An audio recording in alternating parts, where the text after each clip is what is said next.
You are a creator. You create your career, your business. You create a family. You create your future. On the Results Driven Life by Design broadcast, get ready to hear from people from all walks of life and how they overcame the odds to create a life led by purpose and vision. Here's your host, Kia Arian. Hello, everyone, and welcome to today's broadcast. I always begin by reminding you that your skills, your experiences, and your talents have been given to you for a reason. No one else has that unique combination, and no one else has your voice. You have a message that the world needs to hear. And so, as you listen to today's show, I invite you to a greater vision for your life that resonates beyond what you do, but why you do it. So, on today's show, I have something very different and very special. And I'm very excited about it.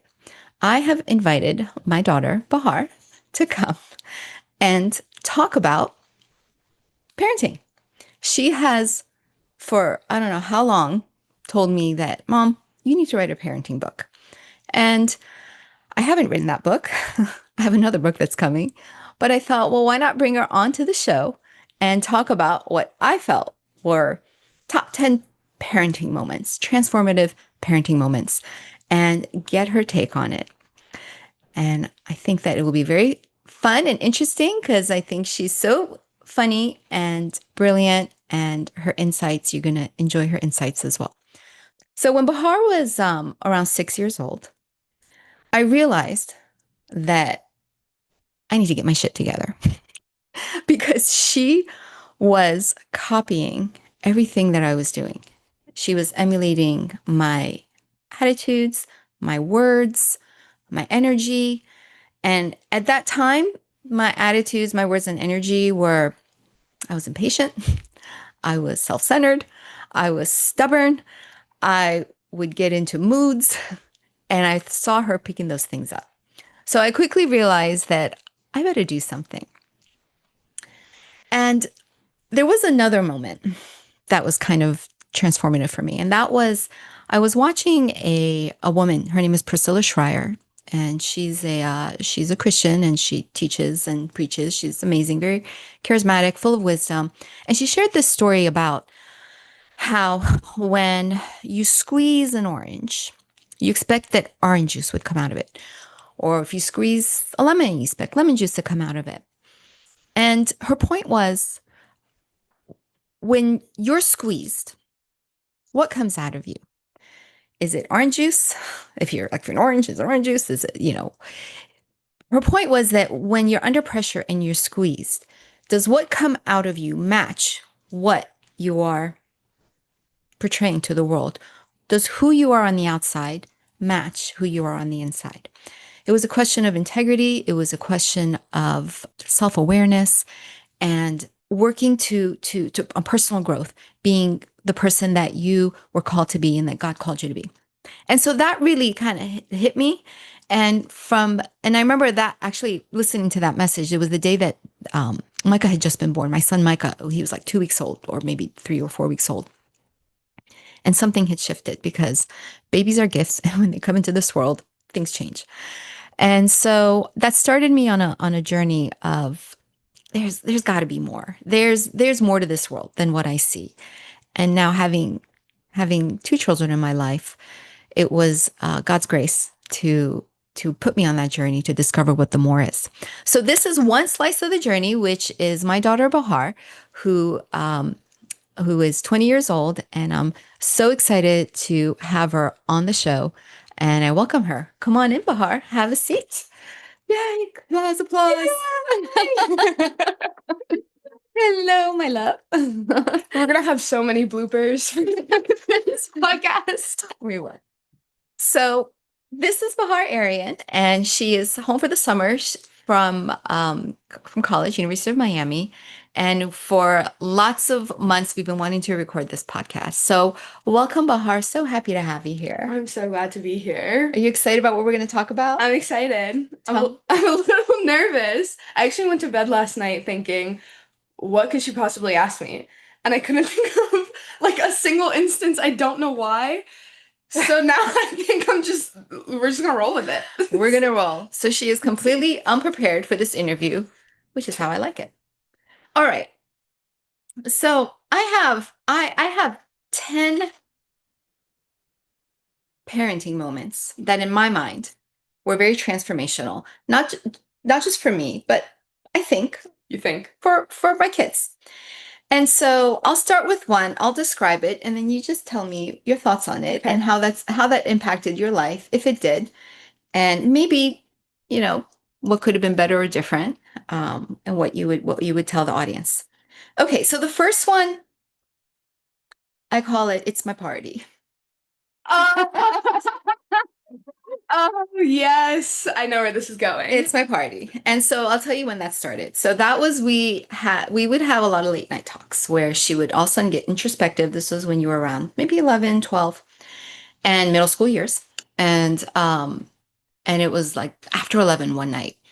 And she was sharing with me, Mom, my friend group, I have some friends who are nice and they're kind and kind of goody goodies, but they're like sweet people. And then we have other friends who are kind of cool kids. They're a little rebellious. They're sort of like, and Bahar, like everybody loved her. She was friends with everybody because she loves everybody. And she's like, I don't know who to be.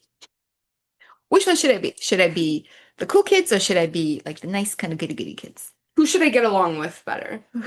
Who should be my people? Who should is I guess more the mentality that I was in. Not like who should I be, but like Okay. who should be my people? That's hindsight because you did not express it that way. Okay, well, I was 12, so So that was like a question. And I was like, I have no idea what to tell her. So this is a question of identity. And I said, what? And so I paused thinking, how do I even answer this girl? And I'm praying for wisdom. And she goes, Mom, you're supposed to answer me now. I'm like, hold on. The download hasn't come yet. This is mid breakdown, preteen identity crisis. Tears. Every little problem was the biggest problem in the world, especially in middle school. And I needed mommy's advice, and mommy was silent for a good bit. And I was like, this is the time to give me the advice. This is your parent moment. And so I paused. I paused to get my thoughts together. And what came to me was just be you. Don't be that group. Don't be this group. Be your own. Now, hindsight, be your own people group, right? And you don't have to decide one or the other. And that advice extended into don't look for a party to be part of. Don't look to see who you can join. Make your own party. It's your life is your party. You invite people into your party. And if no one joins, it's going to be a party anyway, and you're going to have a lot of fun. And you get to decide the party, and you get to give people a sense of belonging, not looking for belonging other places. And so what did you think about that? Tell me a little bit about it. So I need to actually clarify because it was very specific what you said. I don't know if you remember, but the analogy was a party bus. So you said, imagine life like a party bus, and it's your party bus, and people can either hop on or get off and get run over. But the idea was that either way, it's a party bus and they can get on or they can get off, but either way, the party bus is going to keep going.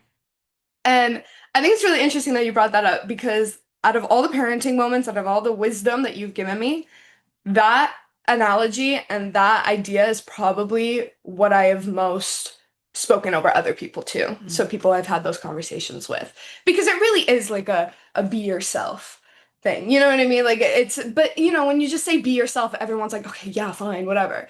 But I think that really puts it into perspective, specifically for the reason that you said, where it's like, you're not looking for the sense of belonging. You're giving other people the sense of belonging. And you will be shocked at how many people will flock to you for that. Because the truth is that everyone's looking for a place of belonging. True. But yeah, no, that was definitely one of the more pivotal moments, I'd say. One of the earliest memories I have of the best parenting advice or best parenting moments that you've had. And one that I still think about and one that I still tell people. And everyone that I tell that analogy to, they're like, yeah, you're right.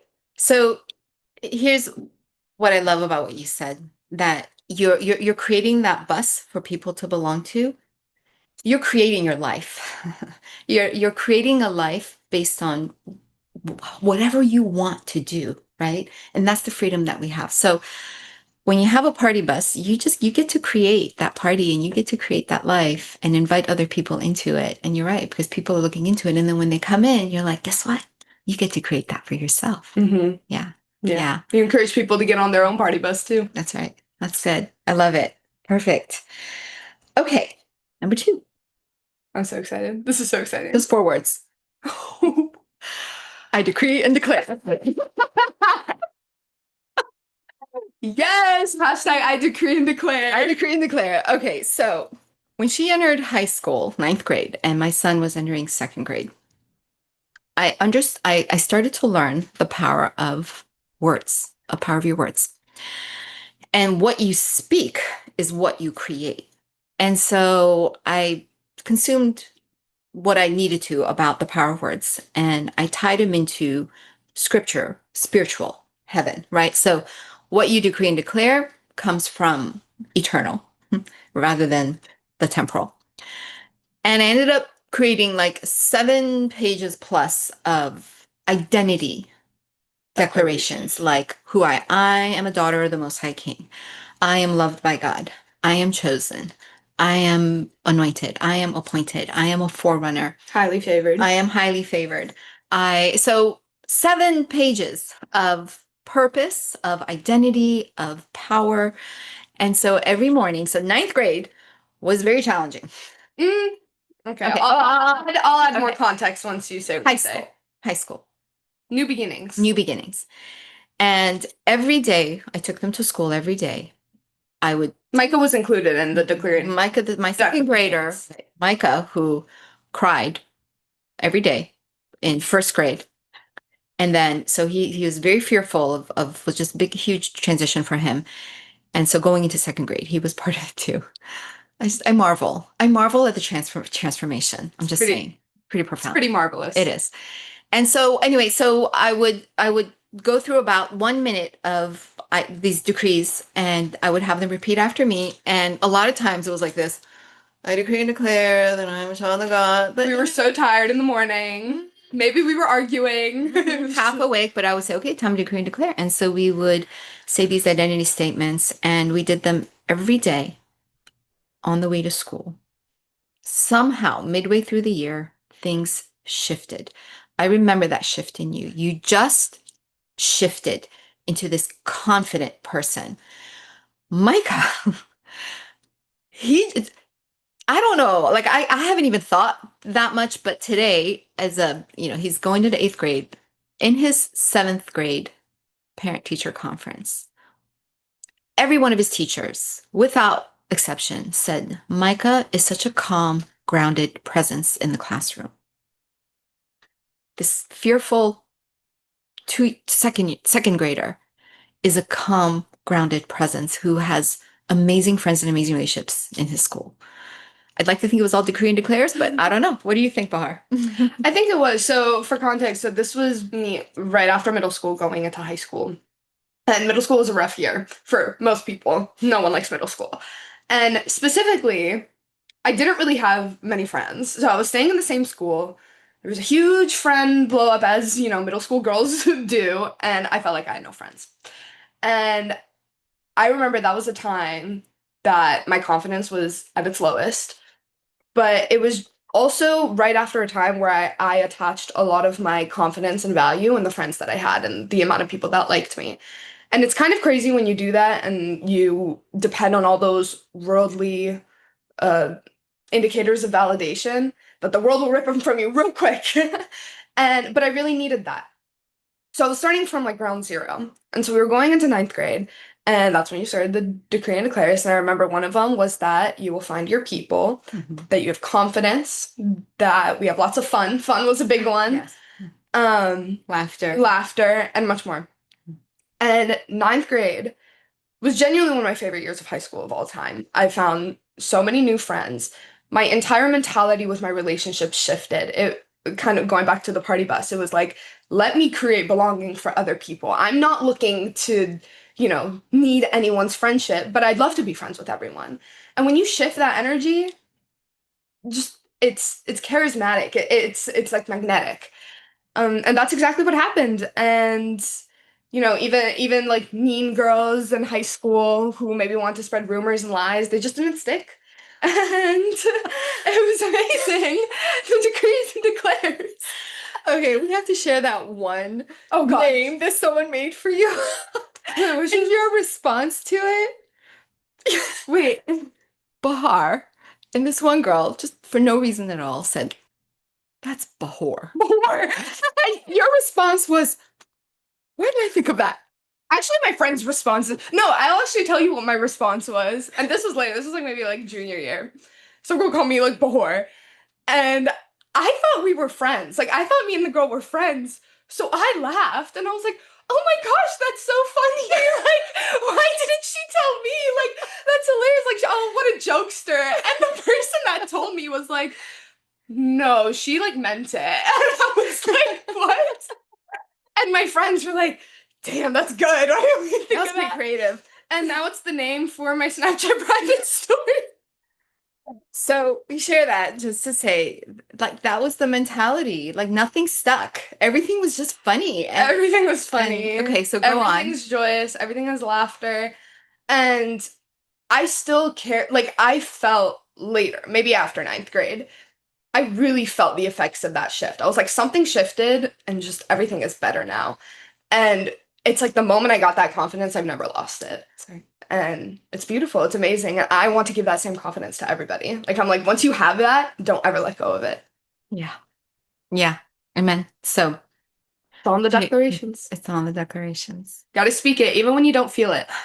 Say the words. Speak it. Speak the life that you want over your children and over yourself, even though you don't feel it. That's exactly right. And Who was it the guy who founded McDonald's? You said there was another person that you learned from who did the declarations, who did the affirmations all the time. And he didn't feel like it. I think it was like the founder of McDonald's. When it was well, I remember watching the movie about the founder of McDonald's. I can't remember what the name was, and he did a lot of declaration. He would listen to it. But the other book that was really pivotal for me was Catherine Ponder's book, The Dynamic Laws of Prosperity. Mhm. That like shifted things for me big time. But yeah, but the spiritual aspect of it was different. That was Nancy Cohen that unlocked that. So just kind of a quick so my birthday was a couple of days ago, and I'm going into my 55th year, so 2 5s, which is kind of powerful for me. And just to speak to the fact that you speak purpose over people. She made me this card that just made me cry. My cards have that effect on people. She actually drew this. You belong among the wildflowers, which is her song to me. And look at this cute. Look at this. Look at this. This is like our family. This is Micah, me. That's me with her, and then me and Micah and her. And so I open this, and it's all about speaking purpose into my life. So anyway, I just had to share that. Thank you. Thank you. Always speaking purpose. Always speaking purpose. All right, number 4. So Wait, that was number 2. I think you skipped one. I sure did. Oh, wait. Okay, I combined 1 and 2. Okay. I combined 1 and 2. So identity, like speaking identity into you, and then your party bus. Number 3 was decree and declare, and then number 4. Okay. Bahar, from when she was 6 months old, 1 year old, she was very compliant, baby. Very compliant. One time she was, I don't know, maybe 2, and we were walking out of the house, and she was walking with me, and we were coming out of the doorway, and I meant to tell her, hurry up. See, that was the crappy attitude that I had. I was hurrying my child along. 2-year-old child. Yes. And she's just like slow. She's just like observing slowly when I'm like, hurry up. But instead of saying hurry up, I was so distracted. I said, sit down instead of saying hurry up. So she's walking out, and all of a sudden she sits down. I don't know that. I didn't know Because you were 2. And I looked, I was like, I didn't mean to tell her to sit down, but she sat down because I told her to sit down. I'm so sorry. And it was like 2 things. It was like, stop being such a like a rushing your child, demanding mother, impatient, and look at your daughter that she just does what you tell her without questioning you. Because it was weird that we're walking out, like literally walking out onto the porch, coming down the steps, and I tell her to sit down. So she sits down on the steps. Oh, I'm so cute. And so anyway, so that compliance, that not wanting to do anything wrong, worried about like breaking, like making me like mad or whatever, that followed her. Like I never expected her to do anything outside of what I knew was right. And I was very clear rules about what was acceptable, what wasn't, our culture, the kind of family we were.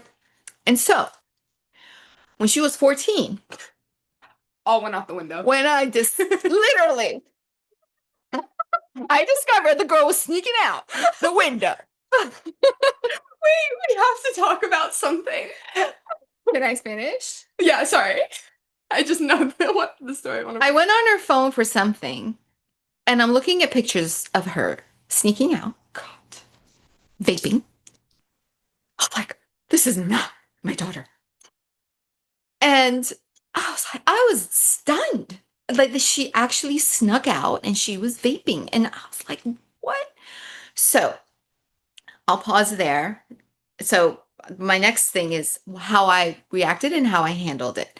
But I'll pause there and go ahead and. Oh, I just think this is a really funny story, and I need to recount this with you because every time I say this to someone, they are laughing their asses off.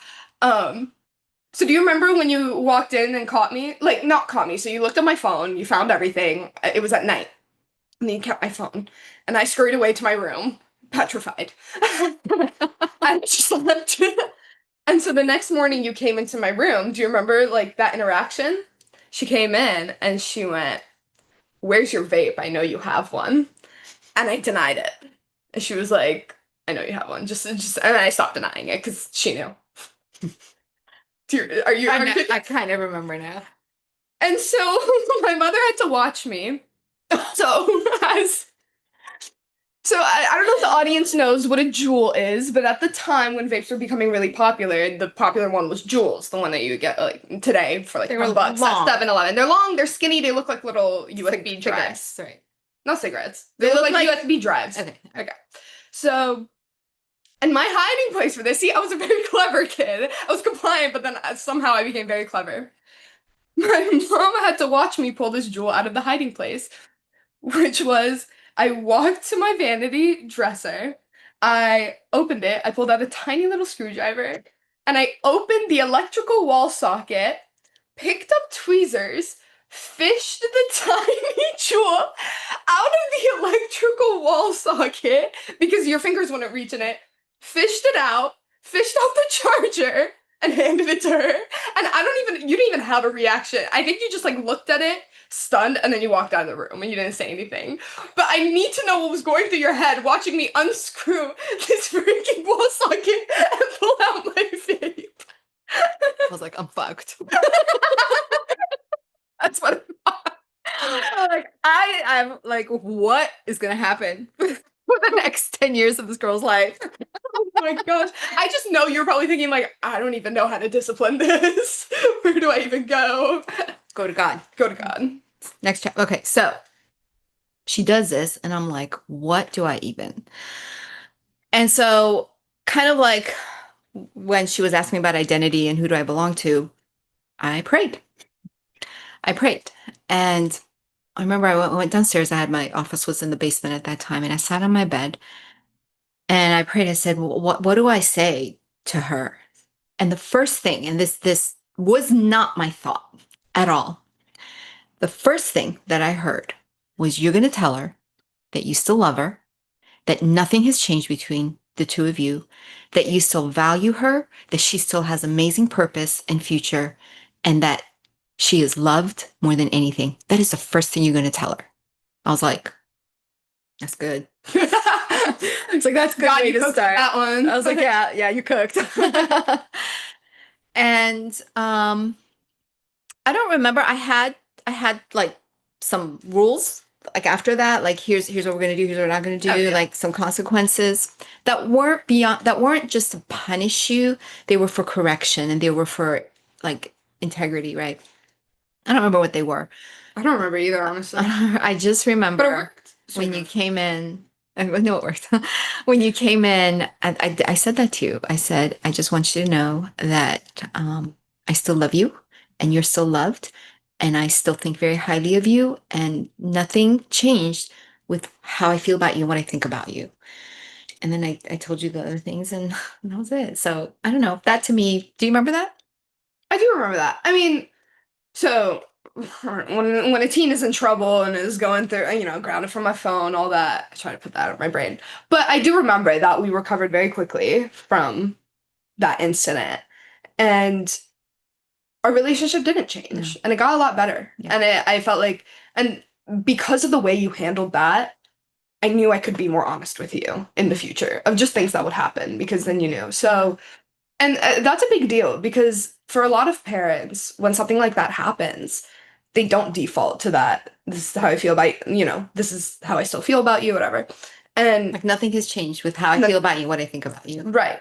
And for some parents, it does change. And for some parents, maybe it doesn't change, but the kid doesn't receive that message. And it hurts a lot of relationships. And especially during that period of life, like 13, 14 kind of age, you see like, I remember, who are you talking to? You're talking to a parent and it's like, oh, well, my kid's a teenager. Like, they don't like me. Like, we're not friends. Something like that. Yeah. And you looked at them like, I'm friends with my daughter. Yeah.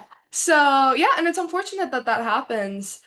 But you really just parents have to be fierce about preserving the true nature of the relationship with their kid, even among, the rocky roads. I think that's such an important point that we didn't bring separation into the relationship.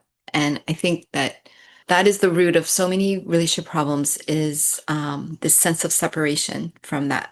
I mean, there's everything has a spiritual back. So we walk around thinking we're separated from God, thinking we're separated from people, we're separated from ourselves, but to be intentional about keeping that connection with each other and not creating separation. So I think that definitely was key. And I remember I remember telling myself, no matter what she tells you, do not freak out. Like you freak out on the inside, like, oh my, like OMFG. She's doing this, saying this, whatever, but do not freak out on the outside because I did want you to be honest with me and feeling like no matter what the world, like you can always come and I will always be there regardless of what. So that was pivotal. No separation. All right. So number five wasn't so much, it's actually for Micah. It was an experience with Micah, not you, because my son does not like books. He does not like, I mean, I tried to read him books. He really wasn't into it. You loved books. You still love books. I think it's interesting that Michael wasn't into books even as like a kid when you would read them to him. Yeah. Right? It's like you would think that most kids would like that and then whether or not they become readers later, but Micah didn't like it from the start. Micah didn't like it from the start. Doesn't like it now. He's just not a reader, which I think is kind of because his dad's not a reader. His dad's never been, so I think it's kind of genetic. And you and I kind of have a lot more genetic. And I would go spend my summer days at the library. That's how much I loved reading. But anyway, he didn't like books. And so what I ended up doing at night, instead of reading him a book, I would tell him Micah's stories. Do you remember Micah's stories? Micah's story. And what I would do, I would come up with these stories, and usually they were based in the Bible, and I would just insert him into the story. And I would say, once upon a time, there was a little boy. His name was Micah. And then I would tell the David and Goliath story. Micah was faced with this giant, and then I would just tell the story as if it was happening. I remember this, and I would just make them up as I went. It was sort of, for me, it was a, can you hear God? It really was. It was a test It was a tune to flow, for sure. It was a tune to flow. Thank you. Yeah.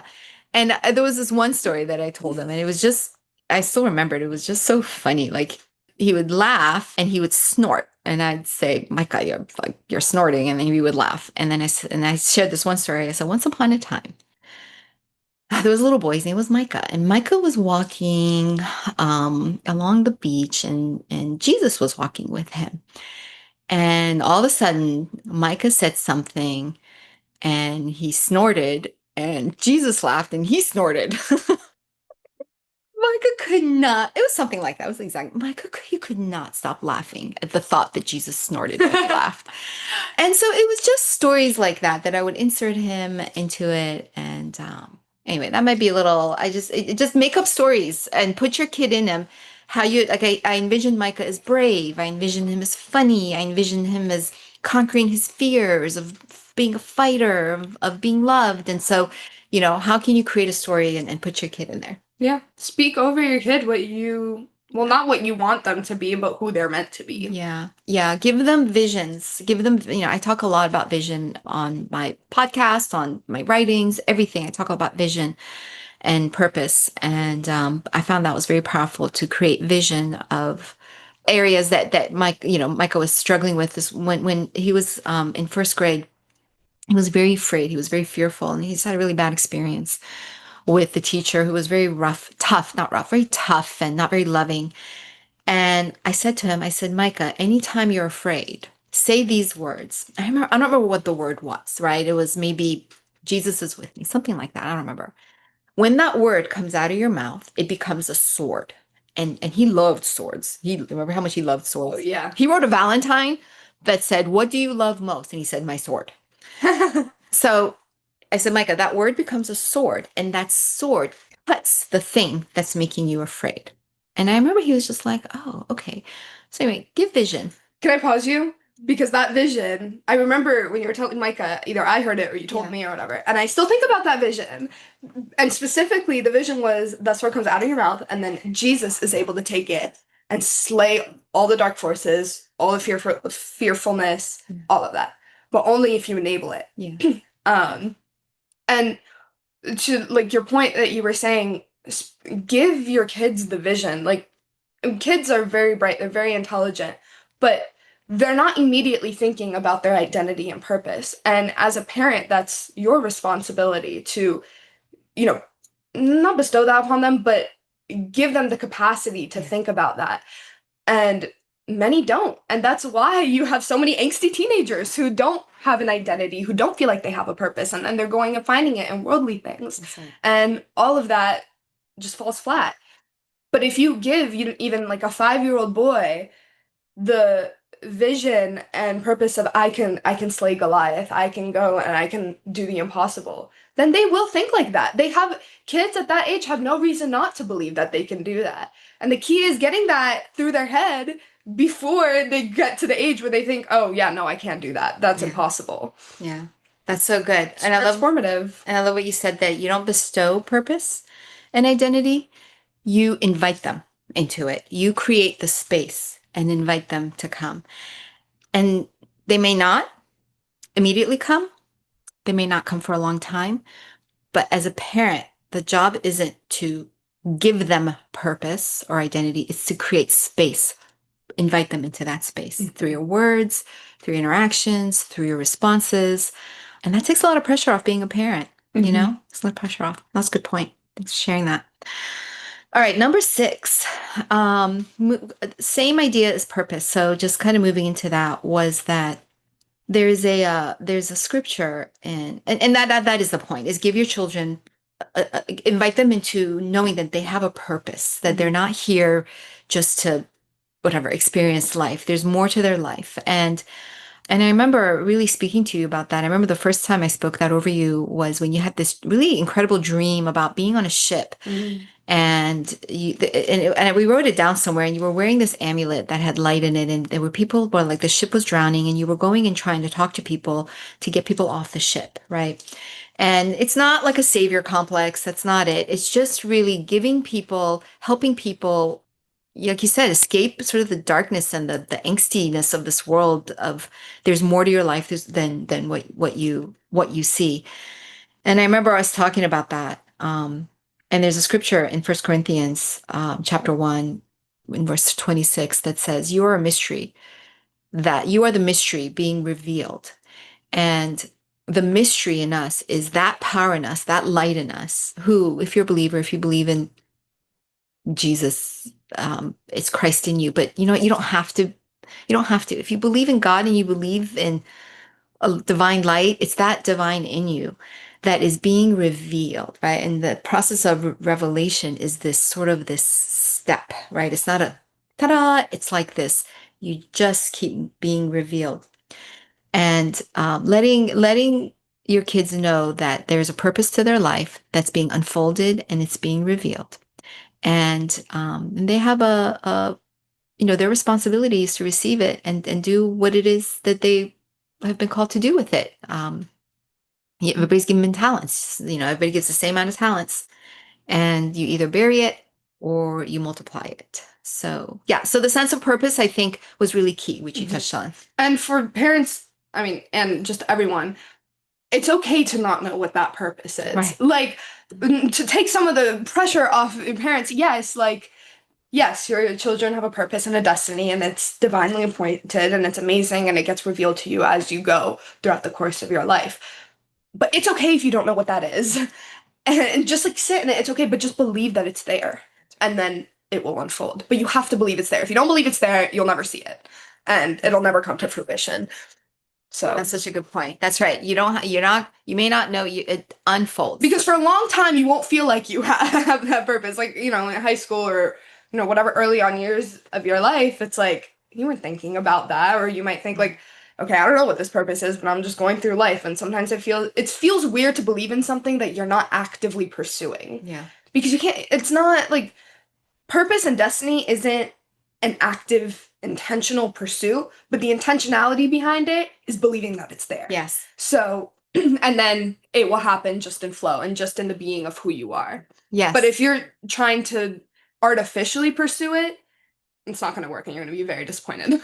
So artificially pursuing, I think we find most people are going around like looking for somewhere to plug, right? Like they've got this, like they need this life source and they're looking, and that's the external. Where can I plug this in? Can I plug this in my career? Can I plug this in this person? Can I plug it in these experiences and drugs, alcohol, whatever? But purpose is saying, pull that back in. It's in you. You are the blueprint. You have the source. You're the energy source. You're the energy source. Mm-hmm. So go find that. Yeah. Number 7. Okay, again, along the sides, kind of writing your purpose, but writing your story. Again, the idea of you create your life, right? So remember the Once Upon a Time letters? I wrote a Once Upon a Time letter for you. Oh, yeah. Yeah. So I wrote Once Upon a Time. And it was similar to the Micah stories, Mm-hmm. but it was writing a story about her life that described who she was and her purpose and the impact that she had. And it touched on her challenges and her struggles. And maybe we'll share that. If I'll have to find it. It's somewhere, but I have to find it, yeah. maybe I know I have it. Maybe we'll put a link if people want to read that, just to kind of get an idea of what was in that. But it was once upon, and it's just, you've heard this thing. It says, if you don't like your life, write a different story for your life. You are the creator. You are the author of your life. And so you can actively actually write a story. Once upon a time, there was a little girl. You could start from childhood named Kia, named Bahar. And this is what their life is. And you just paint a picture of where your life was, where it is, and where it's going. And I think that's really powerful. And I actually did that for one of your friends. Mm-hmm. And this was in 8th grade. She had a lot of struggle. We're not going to name her, but she had a lot of struggle in school. But I saw her. She was a very powerful young girl, very powerful in many ways, very charismatic. But that also caused a lot of kind of obstacles for her. Mm-hmm. And so I wrote a Once Upon a Time story for her. And when I saw her at your high school graduation, she came up to me and she goes, I still have that. Mm-hmm. Yeah. Yeah, that's beautiful. It's funny because like that concept that you're talking about, writing your own story, I remember seeing now in the age of AI, we have AI prompts everywhere. But that was an AI prompt that people would say like, use ChatGPT's history and ask it to write a story or like a day in the life, like 20 years from now or something. And people thought it was so powerful, so transformational. And it's like, yes, okay, you can have chat do that, or you can just write it for yourself. Because we're our creators in our own life. And the other note to that is that no matter where you are in your life, you can pivot. You can always pivot. And sometimes the pivot is bigger than others, but that's the key. It's like you're not stuck in the story that you've written for yourself. No matter where you are, you can always pivot and change direction, change trajectory. But you just gotta do it. Like don't defeat yourself before it happens. You just gotta do it. Can I share a time you shared with me when you actually made that conscious pivot? And I think you were in middle school still. It was like the beginning of like, you were like, no, this is not my story. I remember, and you could tell me if you remember this. You were in the lunchroom and you were sitting with like the nice girls and you really didn't want it. They were nice, but they were just kind of boring. Like she's very energetic and active. And these girls were just sweet, but it was just kind of boring for her. And she was sitting with them and there was this other group of kids and they were like throwing candy at you or something. And I remember you said, and you may not remember, I remember you were like, no, this is not my life. And you got up and you went and sat with the other kids and you just started like engaging with them. Oh, I remember. Yes. Okay. So this is funny because you'll recount stories and I'm like, what are you talking about? But then I'll remember what you're trying to like say. Yes, I do remember that. It was ninth grade. Okay. It was early ninth grade. So this was like when I was finding my confidence, and this is like right after middle school. Again, trying to figure out like where my people were, who I could hang around, whatever. And I was hanging out. It wasn't even that they were nice. I think I literally just felt excluded. Like I felt like I wasn't part of whatever the group was. I felt like the outcast, not like, I was doing them a favor by being there. But I was there and it just felt like, when you just feel like you're inserting yourself, not like you're not welcome, and they were nice, they were gonna tell me to leave, but like no one was creating engaging in conversation with me or anything like that. And then there was these group of other kids and they were all the new kids. So that had just come to the school, so no one really knew them. And I just remember like I was just so angry that day because it was like I think I'd found out someone was talking behind my back, and then I was trying to hang out with like these people who like didn't seem like they wanted anything to do with me, and so I went to the bathroom and I was just so angry. And then one of my friends had come up to me who was hanging out with those new kids, and she was like, what's wrong? And I'm like, I'm just so sick of everyone here, blah blah blah blah. And so she was just like, just come hang out with us. And I was like, okay. So I went, and then from then on, I literally remember like the next day or maybe that same week sometime. And this is still like feeling like I'm in ninth grade with no friends. I was just at my locker and those same kids came up to me and they were like, hey, like, are you coming? And I'm like, what do you mean? Like, and they're like, are you gonna come have lunch with us? And I was like, oh, yeah, okay.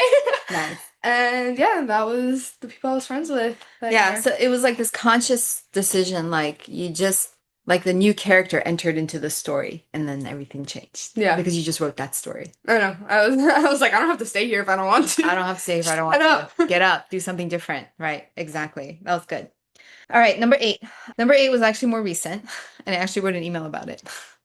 Did I read the email? Yeah. So I had written an email and you're on my email list. And then you texted me, you sent me a voice text, and you basically were like, you just marveled at just how at that email, at how assertive, how concise it was, and it taught you how to be concise and assertive in your written communication. And you were just so grateful for it. And so my parenting moment for that is keep showing up. So the emails that I send when I started writing emails and sending them to my list, it was not easy. It was literally like how do you even think of content to write? And I was doing it like at least 2 or 3 times a week. And then, what do you write? How do you write? You put yourself out there. Sometimes you feel like you're talking to an empty room. But, the more you do something, the better you get at it. And so it was keep showing up, doing the work that you're called to do. And for me, it was in my writing. It was whatever that I'm speaking, but also inviting your kids into your work, into your life. Like, again, make space for them to come into your life, to come into your work, and just watch and be part of it. So she read that email and you just had this moment of gratitude about it. Yeah. I'm trying to remember exactly what the email was. It was the one that I said, it was exchange between Kim and a client. Yes. Okay. Well, that one's just funny. I mean, I'm glad that, yes, keep showing up, consistency. everything about that. And- I think in the moment, what I was thinking about though was she literally parenting. You literally just taught me how to write a great email. You'd be so shocked at the amount of people my age, actually probably your age too, who suck at writing emails. I hate it. It's a pet peeve. And something I learned from your email writing skills is just ask for what you want. Like, just say it. Say what you're trying to say. Call to Say action. correctly. Call to action. Irresistible offer. And it's just like, you know, treat other people's time with respect too. It's like, just ask for what you want, say it. Don't write some lofty email about it. Just get the point across and do that in your emails. Do that in conversations too. And all your written correspondence. Just Everything. say what you want. You'd be shocked at how people say, okay. Good for you. Get to the point. All right, number 9. So we have 10. So we got 2 more. This is a good one. Excited. So every kid wants a dog. And so Love this story. I love this story. they all ask for bunnies, dogs, gerbils. We did get the gerbil. And how do you say no, right? How do you say no? So this is where I found myself. You were, I don't know how, Micah was like 3. Yeah, Micah was 3, and so you were about Okay. 9 or 10. Can we back up to like before Micah was born? Like I was asking for a dog. We were really close to getting a dog. Oh yeah. I remember We even picked out the kind of dog we wanted. Cavalier King Charles Spaniel. 3 of them came into my life to dog sit. I was like, this is it. That was This is a the dog. sign. And then I remember seeing in your library on the bookshelf, I saw a book about raising puppies. Or raising a puppy, or like training a puppy. Yeah. And I was like, well, this is it. If she got a book for it, she's gonna be doing it. And then I got a brother, which is amazing. And I love him. But mommy was not doing the puppy and toddler thing, so we did not get a We didn't get dog. a puppy. And you actually did say when I said you're happy about your little brother when we announced it to you, you were like, I was hoping for a puppy. I think, did you say that? Maybe not. I either was hoping for a sister or hoping for a puppy. Oh, but I right. couldn't get it. You got a little. And the little brother's amazing, and I wouldn't trade him for anything. I know. But Micah is amazing. So we did not get the dog. But it didn't stop her from asking. And I said to her, I said, Bahar, I'm not going to say no, but pray about it. Just pray about it because mommy needs prayer to bring a pet into this house. So, and the lesson to this, the transformative lesson is when your children want something and it's not in your, and you know it's not a bad thing what they're asking for. And instead of saying no, ask them to pray about it. Just pray because maybe something will happen that it can, it will come and then it'll be an amazing, miraculous way and it'll increase their faith. So I said, Bahar, just pray about it. And God loves the little children. God loves little children. He loves answering the prayers of little children. Little children have favor with God. Yeah. And so I don't know how, not very long after that, I go in to visit one of my clients, and in his office, there's this pet pen with kittens in it. I was like, what is even this? These little tiny baby 4-week-old kittens. And so apparently the woman who was in that office was fostering kittens. I was like, oh, how interesting. Tell me about this. Long story short, I got plugged into this animal shelter, humane society place that needed fosters for kittens. Signed up, and they're like, all right, and I think I told you that I signed up to foster Like kittens. within a month, we got 5 kids. Don't say that. I'm not ready for that. Okay. So I think I told you that I signed up to foster kittens. I guess, yeah. I don't remember. You Anyway, mentioned it, and I mentioned it, and I said, okay, I signed up to foster kittens. You're like, oh, okay. That reaction. Okay. Whatever. I don't remember the reaction. So then we were coming home from a trip, and I said, Bahar, I just got a call from the foster place. Oh my gosh, yeah, I remember this. We're gonna go pick up 5 kittens. It happened so fast. That's what I mean. Like all of a sudden, you were like, "Oh, there's these foster kittens. Oh, by the way, they have 5 kittens." And I was like, "What?" And this is what I remember her.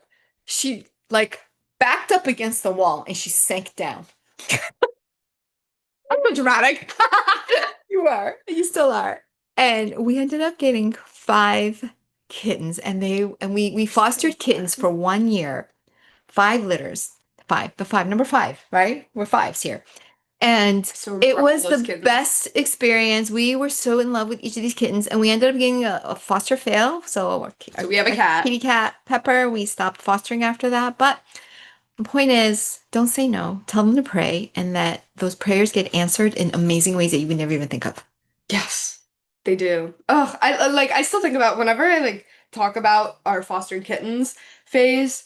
Everyone's always like, "That's so cool," and I'm like, single-handedly, that is the coolest thing I think our family has like done. Like, it was just so fun and so random because we were not a pet family. No. And I feel like a lot of Middle Easterns aren't, just because of the culture of pets in the Middle Like, East. they're Like, dirty. pets are dirty. Like, they live outside. You don't bring animals into your house.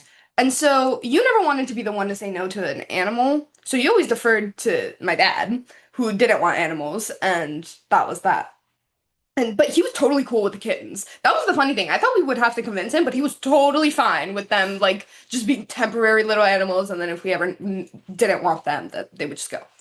And then we got a batch of kittens, and Pepper was in the batch, and we just fell in love with her. And at some point, I was like, this cat isn't going anywhere. Like, I literally could not fathom giving her back. I was like, it's just not happening. Sorry, like, it's not happening. I will keep her in my room. It's not happening. I was so against. I was mad. Oh, no. Pause. You're not there yet. So, I'm telling my mom this. And of course, you don't want to be the one to say no to the cat because you had cats growing up. Mhm. So, and you like cats, but you also didn't want another mouth to feed, but you didn't want to be the reason that we didn't get a cat. So she was like, okay, cool, defer to the dad, and dad will say no, and that'll be that. Problem solved. And I go to my dad, and without missing a beat, he makes a deal with me that if I go to Farsi school, that I could keep the cat. And done. And it was over dinner, and you got like whiplash. You were like, wait a minute, what?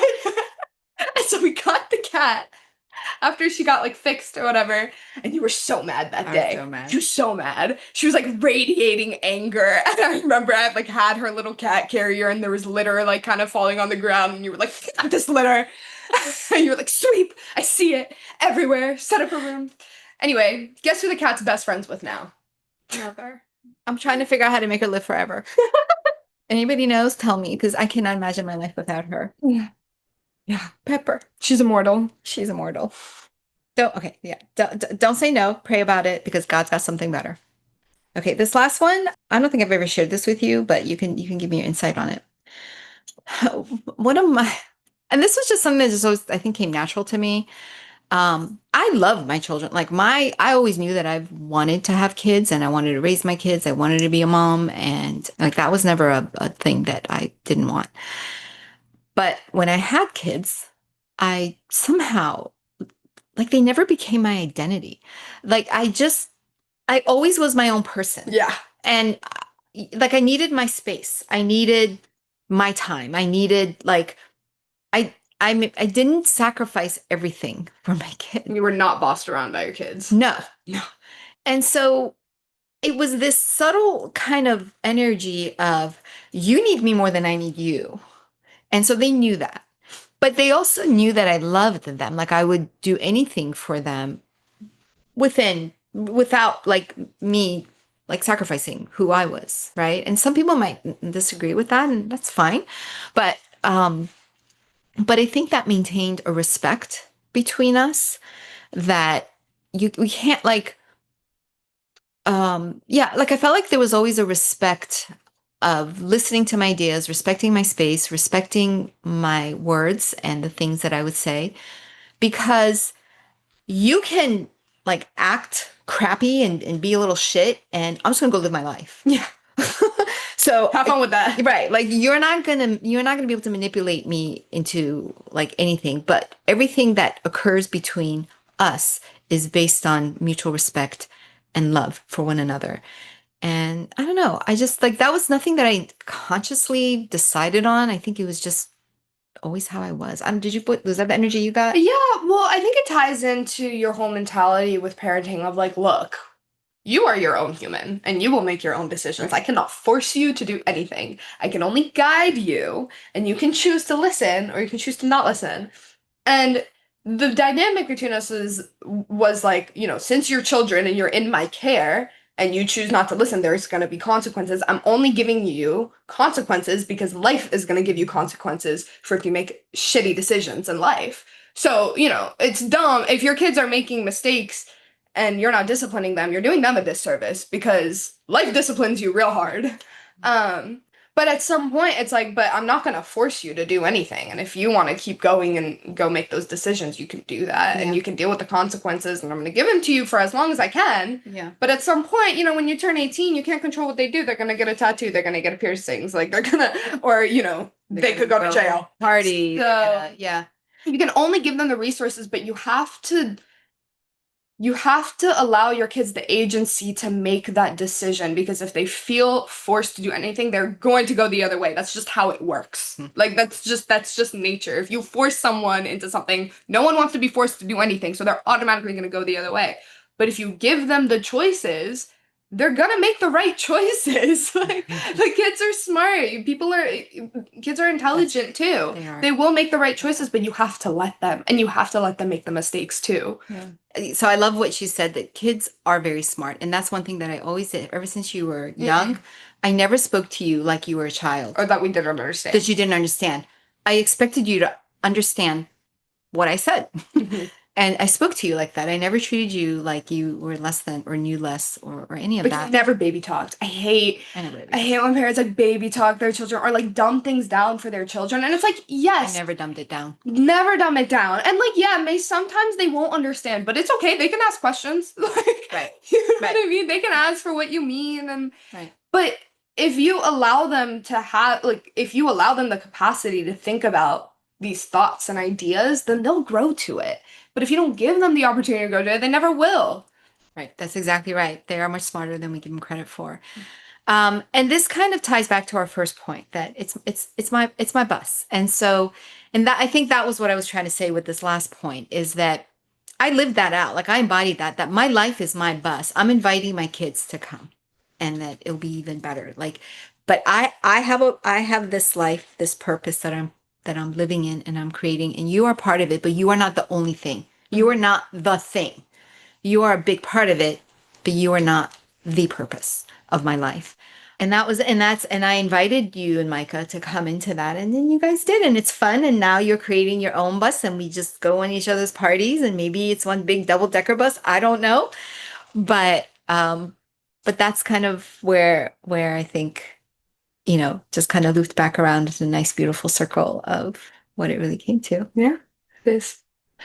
And it really is intentionality, but I'm hesitant to say that, because when people think intentionality, like, they think that they have to work, they have to do something. Have to control it. Yeah, they have to control, or they have to, like, always be on top of it. But the intent, and this was a point I made earlier, but the intentionality flows. It flows from who you are and from your being and your mindset. The intentionality is believing it. You don't have to do anything. You don't have to perform. You just have to believe it, and the rest follows. And it's actually amazing how it works, but a lot of people don't believe it. They just don't believe that it can happen like that it really is that miraculous. But it really is that miraculous. It really is that miraculous. And I think the reason they don't believe it is that they just don't think that highly of themselves. Mm-hmm. They don't realize how loved they are, how highly God thinks of them, the purpose that he has for them, the thoughts that he has towards them. They just don't believe it. And they think that life should be hard, that they have to earn good things and they have to work for good things. And there is a place for effort and, results and reaping results, but it doesn't come from your identity. It doesn't come from earning it. You get those results because of who you are, not the other way around. You don't become a person of value because of what you do. Yeah? You just are a person of value. You are a person of value, and let that inform your doing. Amen to that. Amen. So thank you everyone for listening. I'll just kind of wrap up with, there's so much I can say. I'm just so grateful for all of it to kind of create this relationship where, people say that we're so much like each other, and that's just the highest compliment. I think she's a much better version of me. And it's at an age now where, I get to enjoy her as a friend, as someone who I love hanging around, and we enjoy each other's company. And I learn a lot from her. And so I'm just so grateful for that. Yes, this is all Bahar. So you see this. Oh yeah, we got like triple Bahar going on. We got triple Bahar going on. You need Micah back here too. I gotta get Micah back here too. He's somewhere. And so this graphic has just been so kind of symbolic of, the words we speak, and you breathe life, and you create and you impact so many people, and you create a tree of life. So any final thoughts, Bahar, before I wrap it up? I think I covered it. That the intentionality was my final thought, but final thought? I love my mommy.